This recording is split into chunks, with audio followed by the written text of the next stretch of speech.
ஓம் அதர்வன காளியே போற்றிவோம். அம்மா ஆதிபராசக்தியின் உக்ர அருளுருவாக விளங்கும் அதர்வன காளியே, உன் திருவடியில் எங்கள் மனம், உயிர், குடும்பம் அனைத்தையும் சமர்ப்பித்து வேண்டுகிறோம். அம்மா, எங்கள் மேல் ஏவல், பில்லி, சூனியம், செய்வினை, கெட்ட எண்ணங்கள், தீய சக்திகளின் தாக்கங்கள் எதுவும் அண்டாதபடி உன் திரிசூலத்தால் காத்தருள்வாய். எங்களை நோக்கி வரும் எல்லா தீய சக்திகளையும் உன் அக்கினி பார்வையால் அழித்தருள்வாய். அம்மா, எங்கள் வாழ்க்கையில் முன்னேற்றம் ஏற்படும் நேரங்களில் பிறரின் கந்திருஷ்டி, பொறாமை, தீய எண்ணங்கள், மறைமுக தடைகள் எதுவும் எங்களை பாதிக்காதபடி அருள் புரிவாய் தாயே. எங்கள் சந்தோஷம் நிலைத்திருக்கவும், மன அமைதி குலையாதிருக்கவும் உன் அருள் கவசமாக எப்போதும் எங்களுடன் இருக்க வேண்டும்.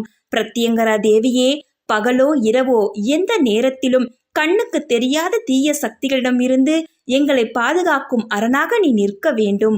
எங்கள் வீடு, வாசல், குடும்பம், வாழ்வு அனைத்தையும் உன் அருள் வளையத்துக்குள் வைத்து காத்தருள்வாய். அம்மா, வீட்டை விட்டு வெளியே செல்லும் ஒவ்வொரு நேரத்திலும் எங்களுடன் துணையாக வந்து பாதையில் இருக்கும் அபாயங்கள், விபத்துகள், தீய மனிதர்கள், எதிர்பாராத துன்பங்கள் அனைத்திலிருந்தும் காப்பாய். நாங்கள் எடுத்து வைக்கும் ஒவ்வொரு அடியிலும் உன் அருள் நிழல் எங்களோடு இருக்க வேண்டும். அம்மா தாயே, எங்கள் குழந்தைகள் உன் பொறுப்பு. அவர்களுக்கு எந்த தீங்கும், நோயும், கெட்ட சக்தியும், கெட்ட பழக்கமும், தவறான நட்பும், தீயவரின் பார்வையும் அண்டாதபடி தாயாக உடனிருந்து காத்தருள்வாய். அம்மா, அவர்களின் மனதில் நல்ல எண்ணம், தைரியம், ஒழுக்கம், கல்வியில் கவனம், ஆன்மீக உணர்வு அனைத்தும் மலர அருள் புரிவாய் தாயே.